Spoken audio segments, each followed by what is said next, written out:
Nagsimula ang pelikula sa isang spaceship na mabilis na bumabagsak mula sa kalawakan at patungo sa Earth. Tuluyan itong bumagsak sa isang lawa, kung saan dalawang armadong lalaki ang gumapang palabas mula sa spaceship. Tinulungang makaahon ng isa ang kanyang sugatang kasama, ngunit bigla siyang nawalan ng malay at nanumbalik sa kanyang isip ang mga alaala ng kanyang nakaraan.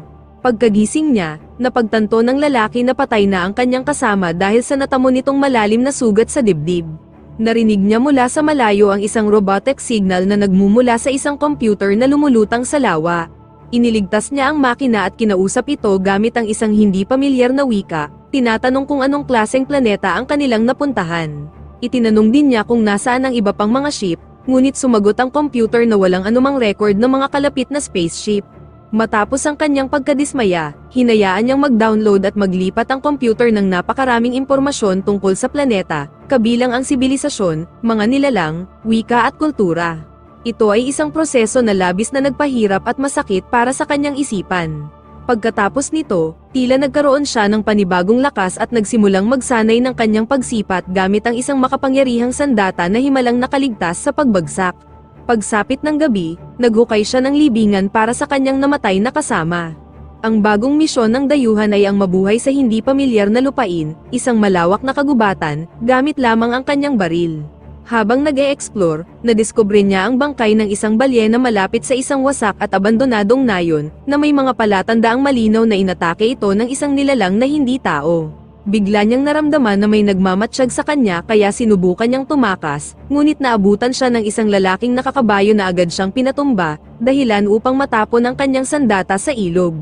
Habang walang malay, dinakip siya at dinalang bihag sa isang kalapit na Viking village na napapalibutan ng mataas na kahoy na pader. Sa loob ng malaking bulwagan, nakikipaglaban si Freya sa kanyang ama na si Haring Hrothgar, sa isang sword duel. Habang naglalaban, sinabi ni Freya na tumatanggi siyang pakasalan ang kanyang manliligaw na si Wulfric, isang lalaking inaangkin ng karapatan sa trono. Natapos ang laban ng aksidenteng masugatan ni Hrothgar ang balikat ni Freya, kaya agad siyang huminto at ginamot ang sugat ng anak. Maya-maya pa ay biglang dumating si Wulfric, ngunit ang kanyang mayabang at mapagmataas na asal ay lalong nagpainis kay Freya, kaya sa huli ay umalis ito. Pinag-usapan ni Hrothgar at Wulfric ang pagkawasak ng kalapit na nayon, at iniulat ni Wulfric na may nadakip silang isang lalaking hindi kabilang sa alinmang kilalang pamayanan. Iniharap sa mga taga-nayon ng bihag na astronaut, kung saan tinititigan siya ng mga tao ng may pagtataka habang tinutukso ang kanyang kakaibang kasuotan. Dinala ni Wulfric ang lalaki sa isang kubo upang interogahin. Tinanong niya ang pangalan ng dayuhan, at ipinakilala ng lalaki ang sarili bilang si Kanan. Nagsinungaling si Kanan, sinasabing galing siya sa isang hilagang isla at naghahunting ng mga dragon, ngunit hindi siya pinaniwalaan ng mga Viking at inakusahan siyang may kagagawan sa pagkawasak ng nayon. Sinubukan ni Kanan na tumakas, ngunit madali siyang napigilan ng mga Viking. Kalaunan, habang nakagapos, muli niyang tinangkang makatakas gamit ang isang pinainit na bakal, ngunit bago pa siya magtagumpay, dumating si Freya upang alagaan siya sa utos ni Wulfric. Pagsapit ng dapit hapon, tinanong ni Hrothgar si Wulfric tungkol sa dayuhan, at ipinaliwanag ni Wulfric na tumatanggi si Kanan na makipagtulungan. Iginiit ni Hrothgar na dapat matagpuan si Gunnar, ang pinuno ng nasirang nayon, upang makumpirma na wala siyang kinalaman sa pag-atake. Nag-alinlangan si Wulfric dahil sa matinding galit niya kay Gunnar, na pumatay sa kanyang ama na dating hari ng nayon, ngunit ipinaliwanag ni Hrothgar na ang kapabayaan ng kanyang ama ang naging dahilan ng sariling pagbagsak nito at ayaw niyang danasin ni Wulfric ang parehong kapalaran. Bumalik kina Freya at Kanan, kung saan tinanong ng babae kung siya ba ang may kagagawan ng pag-atake, ngunit itinanggi ito ni Kanan. Bago pa may mangyari, nakawala si Kanan at inatake si Freya at ang guard nito, at madali niyang napabagsak ang dalawa. Tinangka ni Kanan na tumakas gamit ang dilim ng gabi, ngunit naunsyami ang kanyang plano nang biglang tumunog ang mga alarma na nagbibigay babala ng pag-atake ng kaaway. Nagmamadaling naghanda ang mga Viking upang ipagtanggol ang nayon, iniisip na dumating si Gunnar para maghiganti. Gayunpaman, wala silang nadatnang kalaban sa labas, hanggang sa mapagtanto nilang nasa loob na ng nayon ang kaaway. Isang misteryosong nilalang ang nagsimulang pumatay ng mga tao at nagpasunog ng mga gusali, at nagpakitang anyo bilang isang halimaw na may mga galamay na nagtatago sa dilim.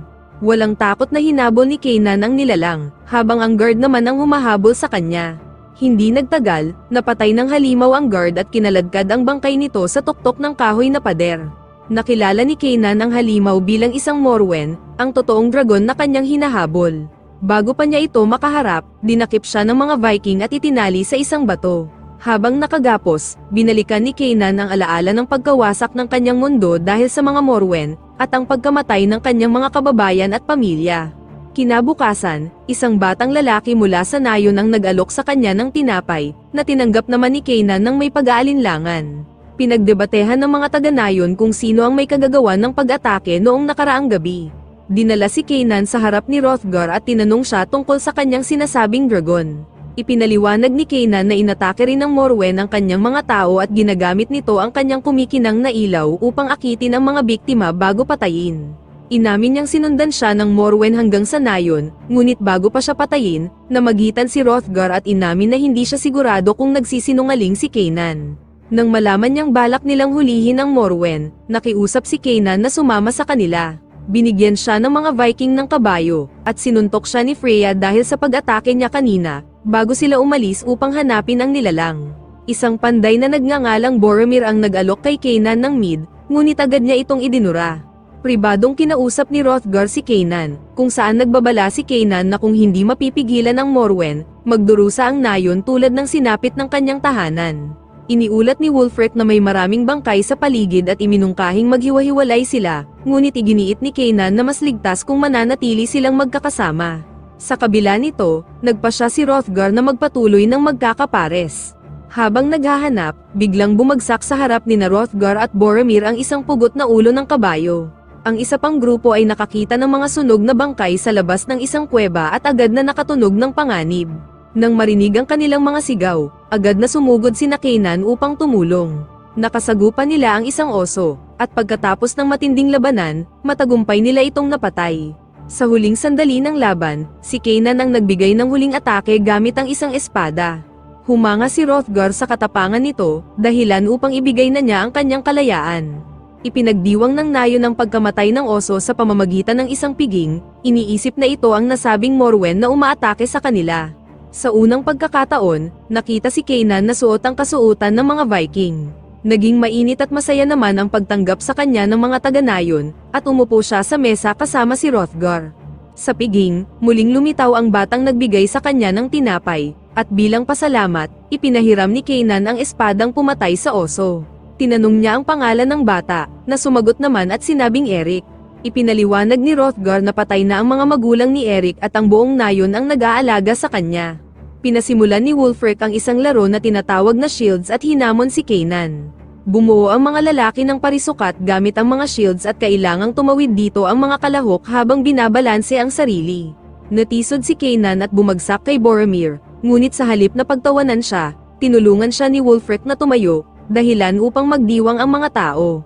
Paglabas ng bulwagan, nakasalubong ni Kanan si Freya, na nagpasalamat sa kanya sa pagprotekta sa kanyang ama. Sinabi ni Kanan na hindi ang oso ang halimaw na pumapatay ng tao, at sigurado siyang babalik pa ang Morwen. Sa hindi inaasahan, biglang sinalakay ng grupo ni Gunnar ang kanilang nayon. Sumiklab ang isang madugong labanan, kung saan parehong nakapatay ng maraming kalaban sina Kanan at Freya. Hinarap naman ni Hrothgar si Gunnar, ngunit kalaunan ay pinabagsak siya nito sa lupa. Bago pa mapatay ang hari, sumugod si Kanan at iniligtas siya, ngunit nang tangkang gaganti si Gunnar, hinila siya ng kanyang mga tauhan palayo at umatras matapos tanggapin ang pagkatalo.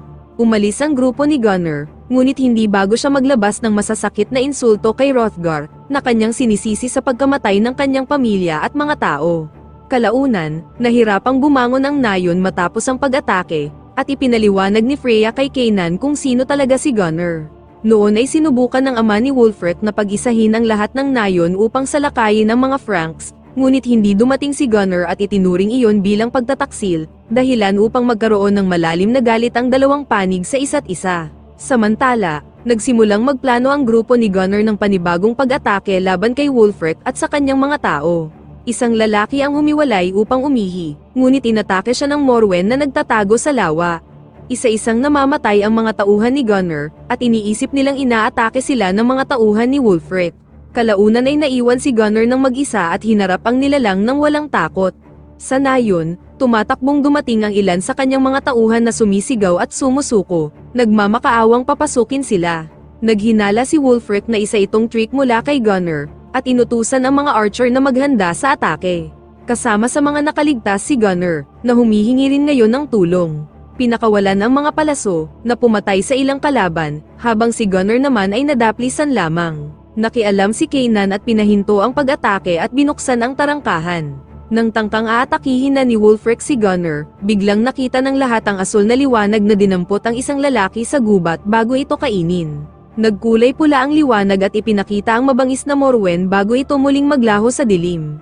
Sa pagkakataong ito, napatunayan at napagtanto ng lahat na totoo ang halimaw. Tumaas ang tensyon sa bulwagan, kung saan ipinaliwanag ni Gunnar na ang direktang pag-atake lamang sa Morwen ay walang silbi. Sumang-ayon naman dito si Kanan at naisip na kailangan nilang gumawa ng bitag upang matalo ang halimaw.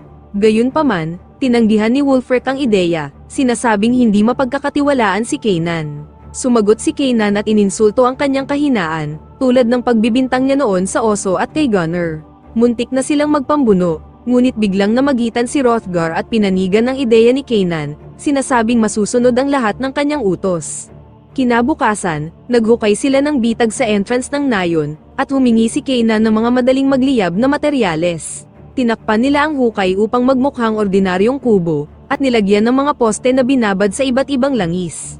Matapos ang paghahanda, opisyal na tinanggap ni Hrothgar si Kanan bilang isa sa kanila. Sa parehong gabi, nagising ang isang lalaki sa lungga ng halimaw, ngunit agad rin siyang pinatay ng Morwen.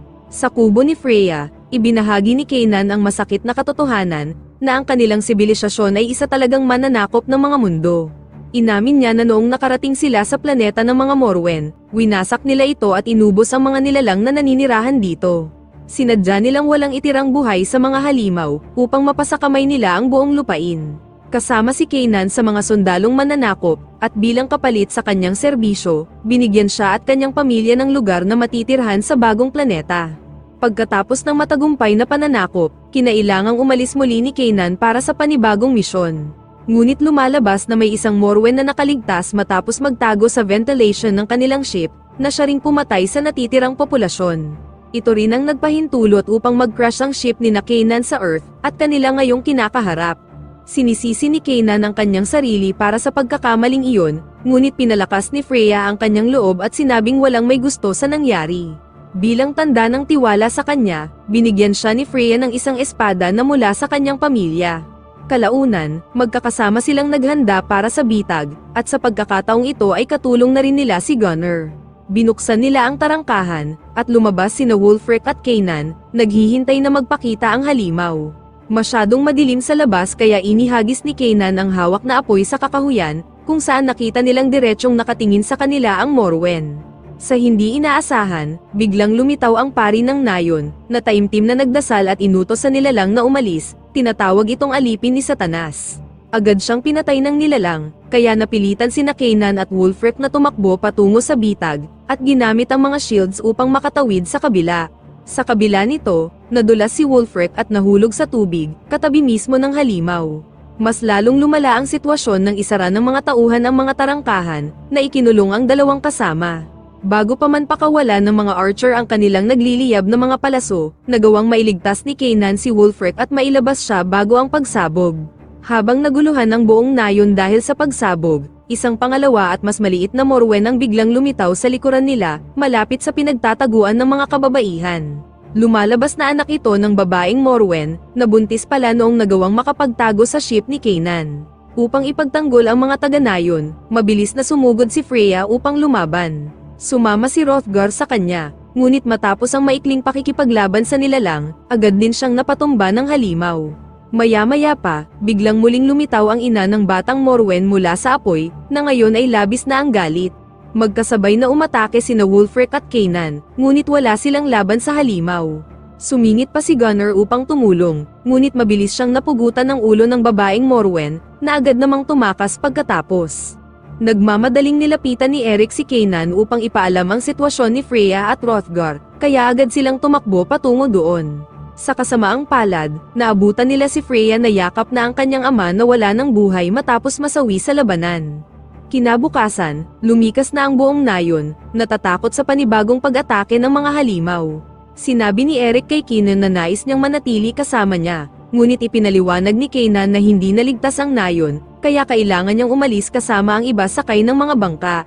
Ipinangako ni Kanan kay Eric na muli silang magkikita, bago sila magpaalam sa isa't isa.